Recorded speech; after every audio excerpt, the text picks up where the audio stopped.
الحمد لله إن الحمد لله نحمده ونستعينه ونستغفره ونعوذ بالله من شرور أنفسنا ومن سيئات أعمالنا من يهده الله فلا مضل له ومن يضلله فلا هادي له أشهد أن لا إله إلا الله وحده لا شريك له وأشهد أن محمدا عبده ورسوله أما بعد فإن خير الحديث كتاب الله وخير الهدي هدي محمد صلى الله عليه وسلم شر الأمور محدثاتها إن كل محدثة بدعة وكل بدعة ضلالة وكل ضلالة في النار. اللهم صل على محمد وعلى آل محمد كما صليت على إبراهيم وعلى آل إبراهيم إنك حميد مجيد. اللهم بارك على محمد وعلى آل محمد كما باركت على إبراهيم وعلى آل إبراهيم إنك حميد مجيد. رب اشرح لي صدري ويسر لي أمري واحلل عقدة من لساني يفقه قولي. أعوذ بالله السميع العليم من الشيطان الرجيم. بسم الله الرحمن الرحيم. قل هل ننبئكم بالأخسرين أعمالا الذين ضل سعيهم في الحياة الدنيا وهم يحسبون أنهم يحسنون صنعا أولئك الذين كفروا بآيات ربهم ولقائه وحبطت أعمالهم فلا نقيم لهم يوم القيامة وزنا ذلك جزاؤهم جهنم بما كفروا واتخذوا آياتي ورسلي هزوا. سورۃ الکہف کی آیت نمبر 103، 4، 5 اور 6 چار آیات آپ حضرات کے سامنے تلاوت کی. ان آیات کا شان نزول کیا ہے، بیک گراؤنڈ کیا ہے، کس تناظر میں نازل ہوئی تھی؟ تو یہ مکی صورت ہے سورۃ الکہف. مکہ میں نازل ہوئی. اصل خطاب تو ان آیات میں مشرکین کو ہے، ان کی بدعمالی پر، لیکن ان کے ساتھ خاص نہیں ہے. چونکہ قرآن مجید کا ایک عام اصول ہے قرآن سمجھنے کا، فہم قرآن کا، جس کو تقریباً سبھی تسلیم کرتے ہیں کہ الاعتبار بعموم اللفظ لا بخصوص المورد، کہ اعتبار جو ہے وہ قرآن مجید کے عمومی الفاظ کا ہوتا ہے. عمومی الفاظ جو ہیں قرآن مجید کے، ان کا اعتبار ہوتا ہے. کس تناظر میں نازل ہوئی، کس بیک گراؤنڈ میں نازل ہوئی، اس کے ساتھ مخصوص نہیں ہوتا وہ کہ صرف اسی معنی میں ہی کہا جائے گا، بس اسی بات کے لیے بیان کیا جائے گا، ایسا نہیں ہے. اگر ایسا ہوتا تو بہت سی آیات، ان میں بہت سی بدعمالیوں کی تردید جو ہے وہ مشرکین کے خلاف ہوئی ہے، ان کے بدعمالیوں کا تذکرہ ہے، انبیاء علیہ السلام کی دشمن قوموں کی بدعمالیوں کا تذکرہ ہے.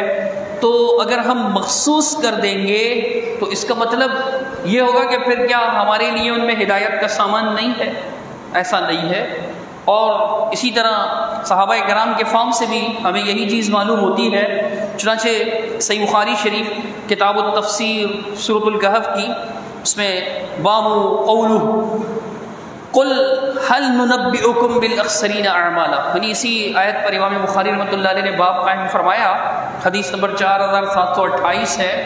سیدنا مصعب بن سعد بن ابی وقاص رحمہ اللہ ورضی اللہ تعالی عنہ، یہ سعد بن ابی وقاص رضی اللہ تعالیٰ عنہ کے بیٹے مصعب بن سعد بیان کرتے ہیں کہ سألت ابی قل هل ننبئکم بالاخسرین اعمالا، میں نے اپنے والد صاحب سے اس آیت کے بارے میں پوچھا. آیت کا ترجمہ یہ ہے کہ نبی صلی اللہ علیہ وسلم آپ کہہ دیجئے ان سے کہ ہم تمہیں خبردار نہ کر دیں، کیا ہم تمہیں بتا نہ دیں کہ اعمال کے اعتبار سے سب سے زیادہ نقصان میں پڑنے والا کون ہے؟ اس سے کون لوگ مراد ہیں؟ کیا یہود و نصارہ؟ اس سے کون لوگ مراد ہیں؟ مصعب بن سعد نے سوال کیا، ہم الحروریہ، کیا خارجی لوگ مراد ہیں اس سے؟ خوارج ایک فرقہ تھا جو صحابہ کرام کی تکفیر کیا کرتا تھا، نعوذ باللہ ثم نعوذ باللہ انہیں کافر قرار دیا کرتا تھا، تو کیا وہ لوگ مراد ہیں؟ سیدنا سعد بن ابی وقاص رضی اللہ تعالی عنہ نے ارشاد فرمایا، لا ہم الیہود والنصارى، یہود و نصارہ مراد ہے۔ اما الیہود فکذبوا محمدا صلی اللہ علیہ وسلم واما النصارى كفروا بالجنہ وقالوا لا طعام فیہا ولا شراب۔ فرمایا کہ نہیں، اس سے مراد یہود و نصارہ ہیں، اس لیے کہ یہودیوں نے محمد صلی اللہ علیہ وسلم کے نبی ہونے کی تکذیب کی، اس بات کو جھٹلایا کہ محمد صلی اللہ علیہ وسلم اللہ کے نبی ہیں۔ اور نصارہ اس وقت کے جو تھے انہوں نے جنت کی نعمتوں کا انکار کیا، اور انہوں نے کہا کہ جنت کوئی ایسی جگہ نہیں کہ جس میں کھانا پینا ہو، جنت میں کھانا پینا نہیں ہوگا، جبکہ اللہ سبحانہ و تعالیٰ نے قرآن مجید میں اور آیات میں کئی مقامات پر اللہ سبحانہ و تعالیٰ نے جنت کی نعمتوں کے تذکرے میں کھانا پینا بھی رکھا ہے، مختلف قسم کی شرابوں کا بیان یعنی مشروبات کا بیان فرمایا، مختلف قسم کے طعام کا تذکرہ فرمایا، تو انہوں نے اس چیز کا انکار کیا، اس سے وہ لوگ مراد ہیں۔ رہے حروری تو وہ اس آیت کے مصداق ہیں کہ جس کے بارے میں اللہ تعالیٰ نے فرمایا کہ الذین ینقضون عہد اللہ من بعد میثاقہ، یہ بھی یہود کے بارے میں نازل ہوئی، لیکن سیدنا سعد بن ابی وقاص نے فرمایا کہ یہ اس کے مصداق ہے، اس لیے کہ اس آیت کا ترجمہ یہ ہے کہ ان لوگوں نے اس عہد کو، اللہ کے عہد کو مضبوط کر لینے کے بعد، یعنی مضبوط عہد لینے کے بعد توڑ ڈالا، تو یہ خوارج اس کے مصداق ہیں۔ مطلب خوارج کے اندر بھی چونکہ یہ بات پائی جاتی تھی، تو اسی وجہ سے ان کو بھی اس میں یعنی الذین ینقضون عہد اللہ من بعد میثاقہ کا مصداق سمجھا گیا۔ تو اگر ہم کفار و مشرک جیسی حرکت کریں گے، اگر کوئی مسلمان کفار و مشرک جیسی حرکت کرے گا تو یہ نہیں اس کے لیے کوئی نئی آیت نازل ہوگی، کوئی نئے رسول تو آئیں گے نہیں، آخری نبی محمد الرسول اللہ صلی اللہ علیہ وسلم ہے، اسی کلام ہدایت سے ان کی بھی اصلاح کی جائے گی، اور اس بات کو تقریباً سبھی لوگ مانتے ہیں، اسی لیے ان کے ہاں کے ایک معروف عالم مفسر قرآن بھی ہیں، شارح حدیث بھی ہیں، انہوں نے اس آیت کی تفسیر، ان کی تفسیر کا نام ہے تبیان القرآن، 12 جلدوں میں ہے یہ تبیان القرآن، علامہ غلام رسول سعیدی صاحب، انہوں نے اس آیت کی تفسیر میں لکھا کہ اس آیت میں یہ دلیل ہے کہ بعض لوگ کسی کام کو اچھا سمجھ کر کرتے ہیں، حالانکہ اس کی وجہ سے ان کے اعمال ضائع ہو جاتے ہیں، یعنی اس کی وجہ سے ان کے اعمال ضائع ہو جاتے ہیں، انسان کے اعمال کفر و ارتداد کی وجہ سے ضائع ہوتے ہیں، یا لوگوں کو دکھانے اور انہیں سنانے کے لیے عمل کرنے کی وجہ سے ان کے عمل ضائع ہو جاتے ہیں۔ اس آیت میں سے مراد کفر ہے، یعنی انہوں نے بھی اس بات کو تسلیم کیا کہ اس آیت کا یہی مفہوم ہے، سب کے لیے ہے، عام ہے، خاص نہیں ہے۔ اب ذرا اس آیت کے مفہوم پر غور کیجئے، اللہ سبحانہ و تعالیٰ نے ارشاد فرمایا، قل، اے نبی صلی اللہ علیہ وسلم، اے نبی صلی اللہ علیہ وسلم، آپ ان سے یہ بات کہیے، یہ جو آپ کے مخاطبین ہیں، آپ ان سے یہ بات کہیے کہ هل ننبئکم بالاخسرین اعمالا۔ حل سوال کے لیے آتا ہے، اس کے معنی ہوتے ہیں کیا، حرف استفہام ہے، کیا، اس سوالی انداز اختیار کیا، ڈائریکٹ بیانیہ نہیں دیا، ڈائریکٹ بیان جاری نہیں فرمایا کہ یہ لوگ ہیں جو سب سے زیادہ خسارے میں پڑنے والے، بلکہ سوالی انداز اختیار فرمایا، کیا ہم تمہیں بتا نہ دیں، هل ننبئکم، کیا ہم تمہیں اس بات سے خبردار نہ کر دیں، کیا ہم تمہیں یہ بات بتا نہ دیں۔ سوال پوچھا، جواب نہیں۔ اگر آپ غور کریں تو کیا وجہ ہے سوال پوچھنے کی، جواب ڈائریکٹ بیان کیوں نہیں دیا، سوال کرنے کی کیا وجہ ہے؟ بیان بھی تو دیا جا سکتا تھا نا ڈائریکٹ کہ یہ وہ لوگ ہیں جو سب سے زیادہ خسارے میں پڑنے والے۔ دیکھیے، سوال کا اسلوب اختیار کرنا، اس کا یہ فائدہ ہے کہ سوال کے بعد مخاطب جو ہے وہ متوجہ ہو جاتا ہے. مجلس میں کہیں بھی، جیسے ابھی یہ ایک سوال ہے میں نے آپ کے سامنے رکھا ہوا ہے، تو جن کو جواب معلوم ہے وہ بھی توجہ دیں گے کہ سوال کرنے کی یہ وجہ ہے، سوال کرنے کی یہ وجہ ہے. جواب اسے معلوم ہے، اس وجہ سے اس کی توجہ قائم ہو جائے گی، ارتکاز توجہ ہو جائے گی، وہ اٹینٹیو ہو جائے گا، متنبہ ہو جائے گا، ہوشیار ہو جائے گا. اور پھر دوسرے وہ لوگ ہوں گے جنہیں اس سوال کا جواب معلوم نہیں ہوگا. جب بھی کوئی سوال سامنے آتا ہے تو کچھ لوگوں کو اس کا جواب معلوم ہوتا ہے اور کچھ لوگوں کو اس کا جواب معلوم نہیں ہوتا. جنہیں معلوم ہے وہ بھی چوکنے ہو جائیں گے، اور جنہیں معلوم نہیں ہے وہ بھی پورا دھیان دیں گے کہ کون لوگ ہیں بھائی، وہ آخر کون لوگ ہیں. مقصود توجہ قائم کرنا ہے. بات سمجھ میں آ رہی ہے؟ مقصد کیا ہے سوال کا؟ کہ توجہ قائم ہو جائے. یعنی اللہ سبحانہ و تعالی اپنے بندوں کی پوری توجہ قائم کرنا چاہتا ہے اس بات پر. یہ معاملہ انتہائی سنگین معاملہ ہے، ایسے کوئی آسان معاملہ نہیں، بڑی اہم بات ہے. اس کی اہمیت واضح کرنے کے لیے اللہ سبحانہ و تعالیٰ نے اس بات کو سوال کے انداز میں پیش فرمایا اور فرمایا نبی صلی اللہ علیہ وسلم آپ ان سے کہہ دیجئے کیا ہم تمہیں بتا نہ دیں کہ اعمال کے اعتبار سے سب سے زیادہ خسارے میں پڑنے والا کون ہے؟ بالاخسرین اعمالا. اب یہاں لفظ جو ہے وہ اخسر آیا ہے. اخسر اور خاسر میں فرق ہے عربی زبان کے اندر. خاسر کہتے ہیں نقصان میں پڑنے والا، نقصان اٹھانے والا. اخسر کہتے ہیں سب سے زیادہ نقصان اٹھانے والا، سب سے زیادہ نقصان اٹھانے والا. جیسے اکبر، کیا معنی اکبر کے؟ آپ روز مرہ میں کئی بار یہ الفاظ بولتے ہیں، سنتے ہیں، نمازوں میں، اذانوں میں، اقامت میں. اللہ اکبر، اکبر سب سے بڑا، اللہ سب سے بڑا ہے. تو یہاں بالکل اسی وزن پر، اس کو افعل التفضیل کا وزن کہا جاتا ہے عربی زبان میں، اخسر کا لفظ وارد ہوا ہے.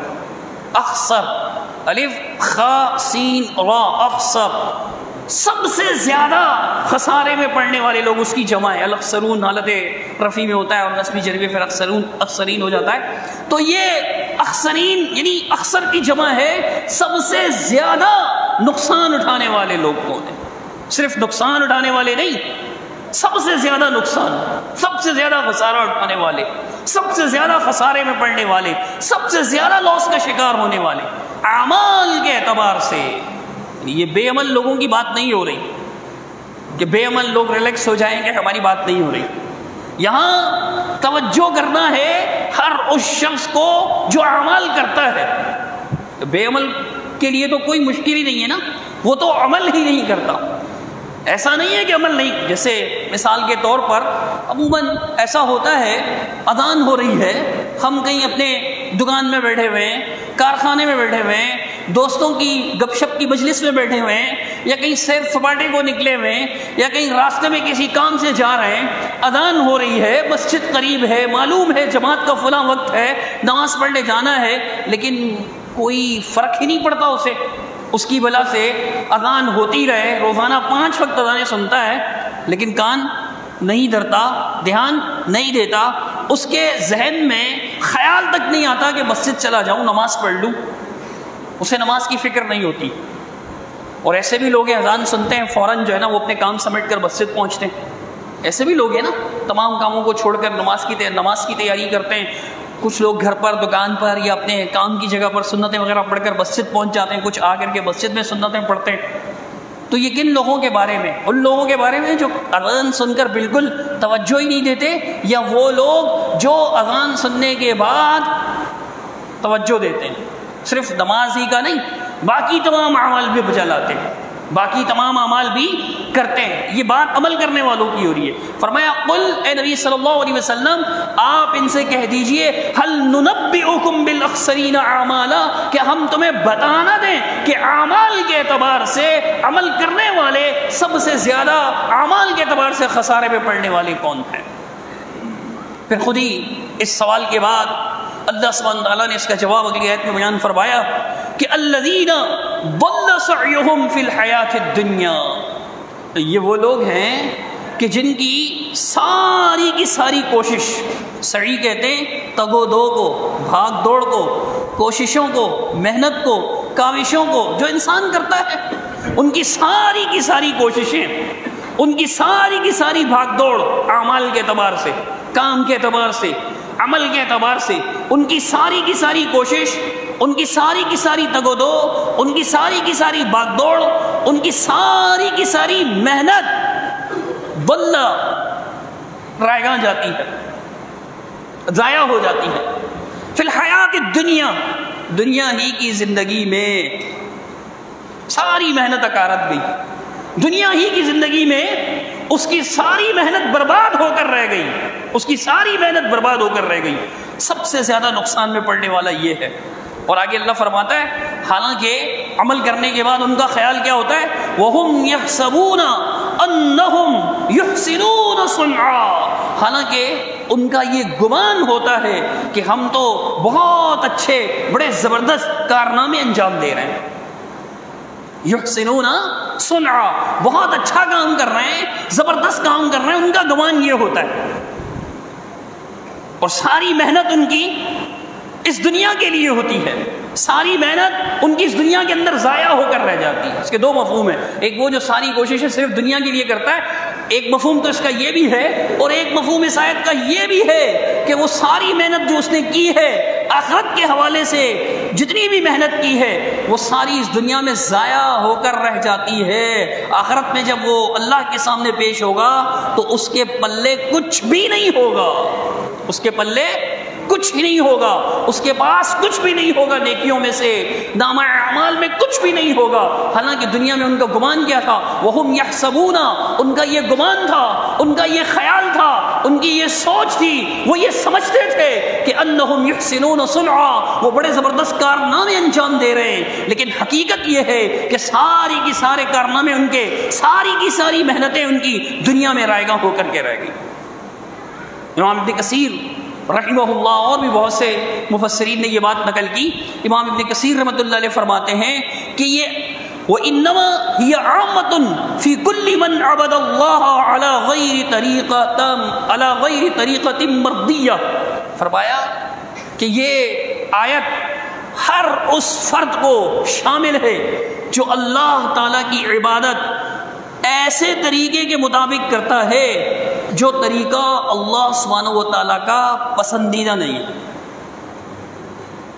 جو اللہ کی عبادت ایسے طریقے کے مطابق کرتا ہے کہ جو طریقہ اللہ سبحانہ و تعالیٰ کا پسندیدہ نہیں ہے، یحسب انہ مصیب فیہا، اور اعمال کرنے والے کا کیا گمان ہوتا ہے کہ وہ اس میں بالکل ٹھیک ہے، جیسے قرآن بتا رہا ہے کہ وہ سمجھ رہے ہیں کہ ہم بڑے اچھے کام کر رہے ہیں، تو فرمایا وَأَنَّ عَمَلُهُ مَقْبُولٌ، اور اس کا یہ بھی خیال ہوتا ہے کہ میرا یہ عمل قبول کر لیا جائے گا، اللہ سبحانہ تعالیٰ کے ہاں مقبول ہے میرا عمل، وَهُوَ مُخْطِئٌ وَعَمَلُهُ مَرْدُودٌ، وہ جبکہ حقیقت یہ ہے کہ وہ خطا پر ہو، غلطی پر ہو، یہ اس کی غلط سوچ ہو، غلط فہم ہو، اس کا ناسمجھی کی وجہ سے وہ سمجھ ہی نہیں پایا، اس نے غور و فکر ہی نہیں کیا، اس نے حقیقت کو سمجھنے کے بجائے بس عمل پر ہی دھیان رکھا، فرمایا حالانکہ اس کا سارا عمل مردود ہے، جیسے اللہ تعالیٰ قرآن مجید میں ارشاد فرماتا ہے سورۃ الغاشیہ میں کہ وجوہ یومئذ خاشعہ عاملۃ ناصبہ تصلی نارا حامیہ،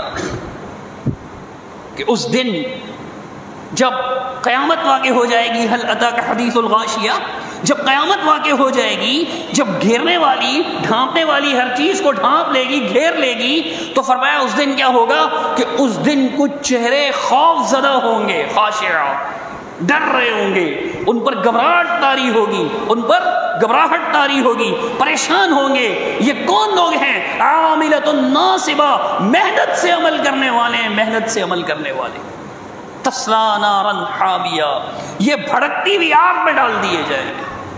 سب سے بڑا نقصان در حقیقت یہی ہے۔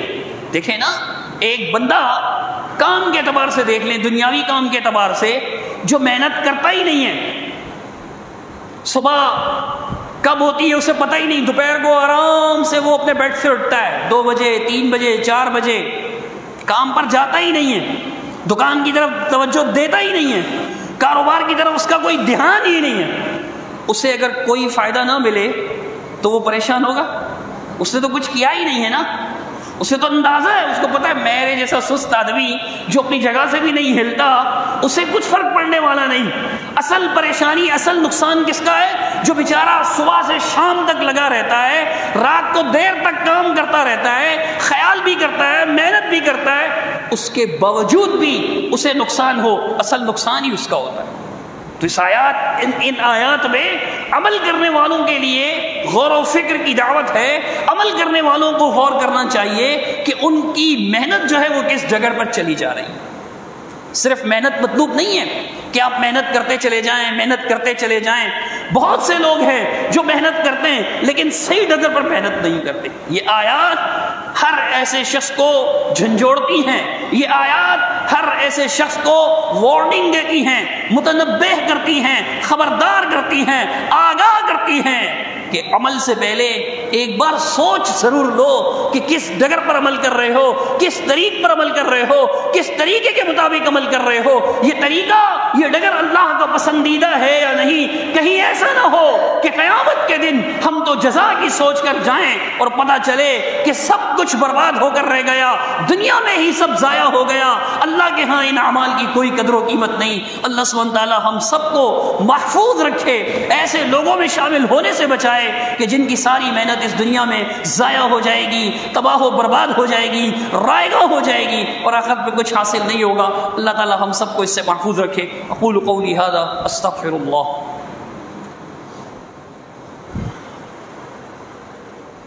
إن الحمد لله نحمده ونستعينه ونستغفره ونعوذ بالله من شرور أنفسنا ومن سيئات أعمالنا من يهده الله فلا مضل له ومن يضلله فلا هادي له أشهد أن لا إله إلا الله وحده لا شريك له وأشهد أن محمدا عبده ورسوله اللهم صل على محمد وعلى آل محمد كما صليت على إبراهيم وعلى آل إبراهيم إنك حميد مجيد اللهم بارك على محمد وعلى آل محمد كما باركت على إبراهيم وعلى آل إبراهيم إنك حميد مجيد ربنا آتنا في الدنيا حسنة وفي الآخرة حسنة وقنا عذاب النار اللهم اشف مرضانا ومرضى المسلمين اذهب البأس رب الناس واشف أنت الشافي لا شفاء إلا شفاءك شفاء لا يغادر به سقما۔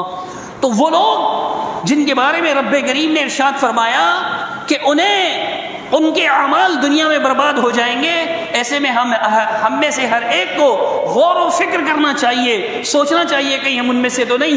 تو میرے بھائی قرآن کی ان آیات کو اٹھا کر دیکھنا ہوگا، احادیث پر غور کرنا ہوگا جن میں اللہ سبحانہ و تعالیٰ نے ایسے لوگوں کے بارے میں بیان فرمایا کہ جن کے اعمال برباد ہونے والے ہیں۔ جیسے سورۃ الزمر کی آیت ہے، اللہ سبحانہ تعالیٰ نے ارشاد فرمایا لئن اشرکت لیحبطن عملک ولتکونن من الخاسرین، اگر تم نے شرک کیا تو تمہارے سارے کے سارے اعمال ضرور بضرور برباد ہو جائیں گے، حبط اعمال یعنی باطل ہو جائیں گے، ضائع ہو جائیں گے، سارے کے سارے اعمال مٹا دیے جائیں گے، ختم کر دیے جائیں گے اور تم یقیناً خسارے میں پڑنے والے۔ یہ پہلا خطبہ اسی آیت پر دیا تھا میں نے جب یہ موضوع شروع کرا تھا، آپ حضرات کے ذہن میں ہوگا شرک سے بچنا چونکہ یہ خسارہ ہے۔ اسی طرح اللہ سبحانہ و تعالیٰ نے اور بھی اعمال بتائے ہیں، جیسے اللہ تعالیٰ نے قرآن مجید میں ارشاد فرمایا، سورہ محمد کی آیت ہے کہ یا ایھا الذین آمنوا اطیعوا اللہ واطیعوا الرسول ولا تبطلوا اعمالکم، اے ایمان والو اللہ کی اطاعت کرنا، رسول کی اطاعت کرنا، ان کی نافرمانی کر کے اپنے اعمال کو برباد نہ کرنا، یعنی جو اللہ اور اس کے رسول صلی اللہ علیہ وسلم کی اطاعت کو چھوڑتا ہے ان کے اعمال برباد ہو جاتے ہیں۔ سورۃ الحجرات میں اللہ سبحانہ تعالیٰ نے ارشاد فرمایا، سورۃ الحجرات میں کہ وَإِن تُطِيعُوا اللَّهَ وَرَسُولَهُ لَا يَلِدْكُم مِّنْ أَعْمَالِكُمْ شَيْئًا، اگر تم اللہ اور اس کے رسول صلی اللہ علیہ وسلم کی فرمانبرداری کرتے رہو، اطاعت کرتے رہو، نافرمانی سے بچو۔ پچھلی آیت میں فرمایا کہ اللہ اور اس کے رسول کی اطاعت کرو، اپنے اعمال کو برباد نہ کرو، یعنی جو اللہ اور اس کے رسول کی بات مان کر نہیں چلتا اس کے اعمال برباد ہو جاتے ہیں۔ اور سورۃ الحجرات میں اللہ تعالیٰ نے فرمایا کہ اگر تم اللہ اور اس کے رسول کی اطاعت کرتے رہے تو اللہ تمہارے عمل میں سے کسی چیز کو ضائع نہیں کرے گا۔ مختصر سی ایک حدیث ہے صحیح مسلم شریف میں، لیکن واللہ زندگی کے لیے اور دین اسلام کے لیے بہترین بہترین اصول سمجھایا گیا ہے اس حدیث میں. امی عائشہ, صحیح مسلم شریف کی حدیث ہے, امی عائشہ سیدہ طاہرہ مطہرہ عابدہ زاہدہ رضی اللہ تعالی عنہ بیان فرماتی ہے کہ رسول اللہ صلی اللہ علیہ وسلم سے میں نے سنا, اللہ کے نبی صلی اللہ علیہ وسلم نے ارشاد فرمایا, من عمل عملا لیس علیہ امرنا فہو رد, جس کسی نے کوئی ایسا عمل کیا جس پر ہمارا حکم شامل نہ ہو, ہمارا طریقہ شامل نہ ہو, یعنی وہ نبی کے فرمان کے مطابق نہ ہو, وہ نبی کی سنت کے مطابق نہ ہو, فہو رد, وہ رد کر دیا جائے گا, وہ ٹھکرا دیا جائے گا.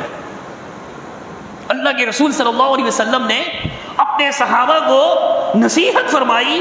آپ صلی اللہ علیہ وسلم نے ارشاد فرمایا کہ جب کبھی کوئی نبی تشریف لاتے, ان کے کچھ لہو انصار و اتباع, ان کے کچھ انصار ہوتے, کچھ ساتھی ہوتے جو ان کی دعوت پر لبیک کہتے اور جو ان کی اطاعت کرتے, ان کی فرما برداری کرتے, جو کچھ انہیں کہا جاتا وہی کرتے, اور جو نہیں کہا جاتا وہ نہیں کرتے. فرمایا پھر اس کے بعد ایسے لوگ, یعنی وہ لوگ اٹھتے چلے جاتے, اصحاب ختم ہوتے چلے جاتے, بعد میں ایسے لوگ آتے جو ایسے کام کرتے, ایسے کام نہیں کرتے جن کا انہیں حکم دیا گیا. یفعلون ما لا یؤمرون, اور ایسے کام کرتے جن کا انہیں حکم نہیں دیا گیا. تو رسول اللہ صلی اللہ علیہ وسلم نے فرمایا کہ فمن جاہدہم بیدہ فہو مؤمن, جس کسی نے ان کے ساتھ اپنے ہاتھ سے جہاد کیا وہ مومن ہے, اور جس کسی نے ان کے ساتھ اپنی زبان سے جہاد کیا وہ مومن ہے, اور جس نے دل میں ان کے عمل کو برا جانا وہ مومن ہے. اور دیگر حدیث سے واضح کہ اس سے کمزور ایمان تو ہے ہی نہیں کہ انسان برائی کو دل میں بھی برا نہ جانے. تو میرے بھائیوں, جو لوگ اپنی مرضی پر چلتے ہیں, رسول اللہ صلی اللہ علیہ وسلم کی سنت کے بجائے, آپ کے طریقے کے بجائے اپنی مرضی سے چلتے ہیں, ایسے کام کرتے ہیں جو اسلام نے نہیں سکھائے, اور ان کو سمجھائیں تو کہتے ہیں کہ کیا برا کر رہے ہیں, اچھائی تو کر رہے ہیں, برا کام تو نہیں کر رہے ہم, کیا برائی ہے اس میں, اچھائی تو کر رہے ہیں. یعنی بظاہر وہ نیکی ہوتی ہے, بظاہر وہ نیکی ہوتی ہے. رسول اللہ صلی اللہ علیہ وسلم کے فرمان میں بھی یہی چیز ہے کہ من عمل عملا, جس نے عمل کیا, عمل ہوتا ہے وہ, جو وہ عمل ہوتا ہے اور بظاہر بڑا اچھا عمل لگ رہا ہوتا ہے, لیکن وہ عمل رسول اللہ صلی اللہ علیہ وسلم کے طریقے کے مطابق نہیں ہوتا. وہ عمل اللہ کے نبی صلی اللہ علیہ وسلم کے طریقے کے مطابق نہ ہونے کی وجہ سے, فرمان کے مطابق نہ ہونے کی وجہ سے, سنت کے مطابق نہ ہونے کی وجہ سے اس عمل کی کوئی حیثیت نہیں, وہ رد کر دیا جائے گا, وہ ٹھکرا دیا جائے گا. یہ اللہ تعالیٰ نے بتا دیا, رسول اللہ صلی اللہ علیہ وسلم کے ذریعے سے یہ بتا دیا. تو اس کے باوجود بھی اگر کوئی اللہ کے رسول صلی اللہ علیہ وسلم کے سنت کو, آپ کے طریقے کو اہمیت نہیں دیتا, اپنی عبادات کے اندر, اپنی نمازوں کے اندر, اپنے روزوں کے اندر, اپنے حج زکات کے اندر, اپنے زندگی کے دیگر معاملات کے اندر وہ اللہ اور اس کے رسول صلی اللہ علیہ وسلم کے حکم کو, رسول اللہ صلی اللہ علیہ وسلم کی سنت کو, آپ کے طریقے کو کوئی اہمیت نہیں دیتا, وہ اپنی من کی دنیا پر چلتا رہتا ہے, تو رسول اللہ صلی اللہ علیہ وسلم بدعت کے بارے میں واضح طور پر اکثر و بیشتر اپنے خطبے میں ارشاد فرمایا کرتے تھے. صحیح مسلم شریف کی حدیث, سنن ابی داؤد شریف کی حدیث, سنن ترمذی کی حدیث, اور کئی کتابوں میں یہ حدیث موجود ہے کہ رسول اللہ صلی اللہ علیہ وسلم اپنے خطبات میں یہ نصیحت فرمایا کرتے تھے, ایاکم والمحدثات الامور, لوگوں نئے نئے کاموں سے بچنا, لوگوں نئے نئے کاموں سے اپنے آپ کو دور رکھنا, اجتناب کرنا, بچتے رہنا, لوگوں نئے نئے کاموں سے دور رہنا. ایاکم والمحدثات الامور, کیوں؟ فرمایا فإن كل محدثة بدعہ, کیونکہ ہر نیا کام بدعت ہے, وہ کل بدعۃ ضلالہ. صحیح مسلم میں یہاں تک ہے حدیث کہ ہر بدعت گمراہی ہے, ہر کل بدعۃ ضلالہ, ہر بدعت گمراہی.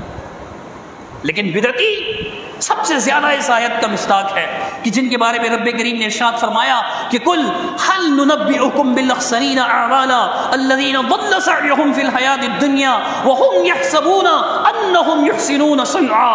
وہ گمان کر رہے ہوتے ہیں ساری محنت ضائع ہو رہی ہے, لیکن وہ یہ گمان کر رہے ہوتے ہیں کہ ہم بڑے عظیم کارنامے انجام دے رہے ہیں. بدعتی کو یہی گمان ہوتا ہے میں نیکی کر رہا ہوں, نیکی کا کام ہے, اپنی طرف سے ایک نماز بنائی ہوئی ہے, 4 رکعت پڑھنی ہے, اس ترتیب سے پڑھنی ہے کہ ہر رکعت میں ایک بار سورہ فاتحہ پڑھنا ہے, اور کتنی بار پتہ نہیں 11 بار 12 بار اپنی مرضی سے بنا دیا کچھ بھی. قل واللہ احد پڑھنا ہے, پھر اس کے بعد التحیات میں یہ پڑھنا ہے, پھر نماز سے فارغ ہونے کے بعد یہ پڑھنا ہے. باقاعدہ وظیفوں کی کتابیں ہیں جن میں اپنی مرضی کے وظیفے لکھے ہوئے. ایک کتاب ہے کلیات امدادیہ کے نام سے، ان کے مؤلف امداد اللہ مہاجر مکی صاحب، ان کی کتاب میں یہ بات لکھی ہوئی ہے، ایک ذکر کا طریقہ بتا رہے ہیں جس میں انہوں نے کہا ہے کہ سب سے پہلے آپ نے کسی کپڑے یا کپاس وغیرہ کی مدد سے، کپاس کاٹن، اس کی مدد سے آپ نے اپنے حواس خمسہ کو بند کر دینا ہے. اس ذکر سے پہلے حواس خمسہ کیا ہے؟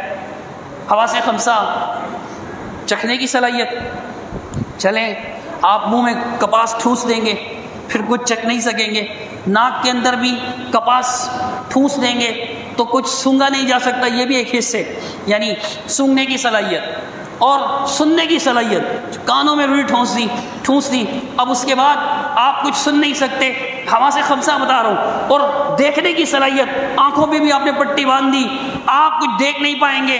یہ 4 حصے جو ہیں اس طرح آپ نے بند کر دی. اور 5ویں حصہ ہے چھونے کی، ٹچ کرنے کی، صرف ہاتھ سے نہیں پوری باڈی سے. ایسا ہوتا ہے نا بسا اوقات کہ آپ جا رہے ہیں اور پیچھے سے آپ کو کوئی چیز لگی، پتھر لگے تو آپ کو پتہ چلے گا کہ نہیں پتھر لگی ہے، گیند لگے تو آپ کو پتہ چلے گا نا کہ بال لگی ہے. پتہ چلتا ہے پتھر اور گیند کا فرق، حالانکہ آپ کے پیچھے لگی ہے، بیک پر لگی ہے، آپ جا رہے ہیں پیچھے سے بچوں نے شاٹ ماری یا کہیں سے گیند آ گئی، آپ کو پتہ ہوگا گیند لگا ہے مجھے.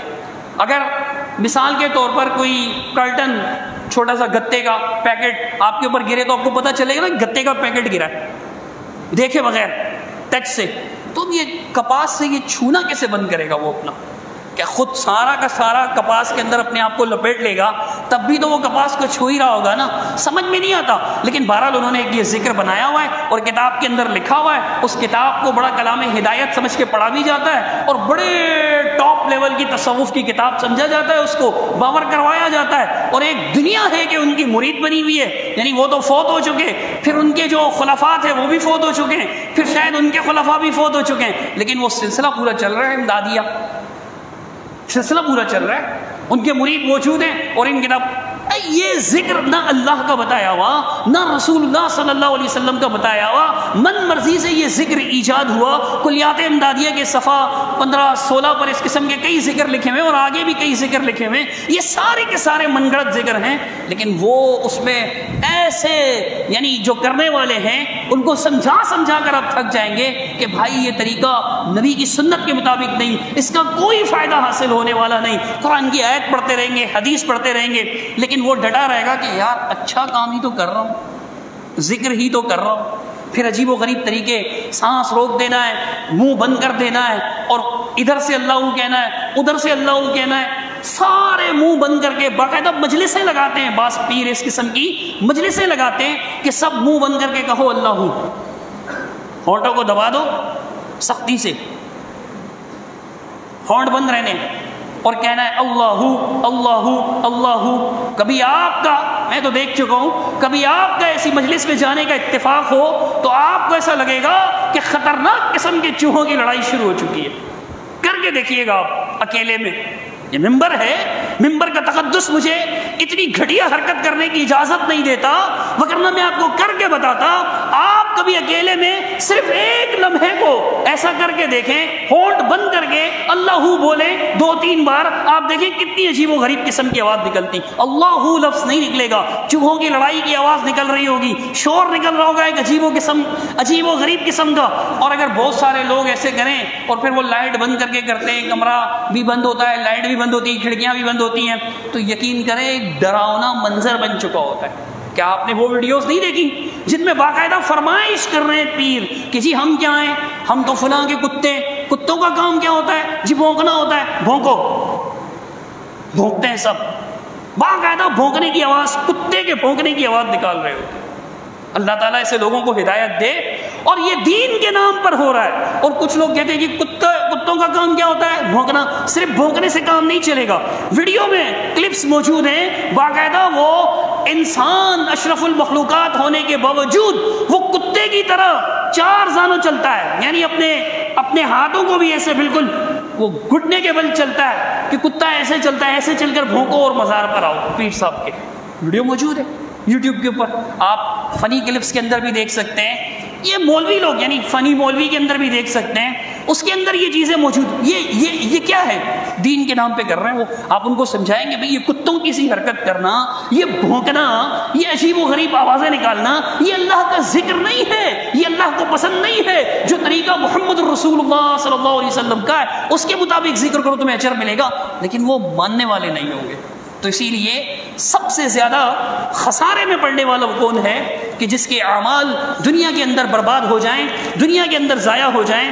یہی معاملہ ہے بدعتی لوگوں کا. اسی طرح اور بھی بہت ساری چیزیں آتے ہیں، جیسے کہ میں اکثر حدیث بیان کیا کرتا ہوں، آپ کے علم میں بھی ہوگی کہ اللہ کے رسول صلی اللہ علیہ وسلم فرمایا کہ مفلس کون ہے؟ فرمایا کہ وہ جو مال نہ ہو. تو اللہ کے نبی نے فرمایا نہیں، مفلس وہ نہیں ہے جس کے پاس مال نہ ہو، مفلس تو وہ ہے کہ جو اعمال بہت زیادہ کرتا ہو لیکن اس نے کسی کو گالی دی، کسی کا مال ہڑپ کر گیا، کسی کی غیبت کی، کسی کو قتل کر دیا، ان سب کو بدلہ دے گا. اس کے سارے اعمال جو ہے وہ اس طرح بڑھ جائیں گے، آخرت میں وہ خالی دامن رہ جائے گا، لوگوں کے گناہوں کا بورڈ اس پہ ڈال کے جہنم میں ڈال دیا جائے گا. اسی طرح ریاکاری ہے، ریاکاری یعنی دکھلاوے کے لیے عمل کرنا، کسی اللہ کی رضا کے لیے عبادت نہیں کر رہا، لوگوں کو دکھانے کے لیے، وہ بھی اس میں شامل ہیں. اللہ تعالیٰ ہم کو ہمیں ان سب برائیوں سے محفوظ رکھے اور قرآن و سنت پر چلنے کی توفیق عطا فرمائے. اقول قولی ھذا استغفر اللہ لی ولکم ولسائر المسلمین اجمعین برحمتک یا ارحم الراحمین.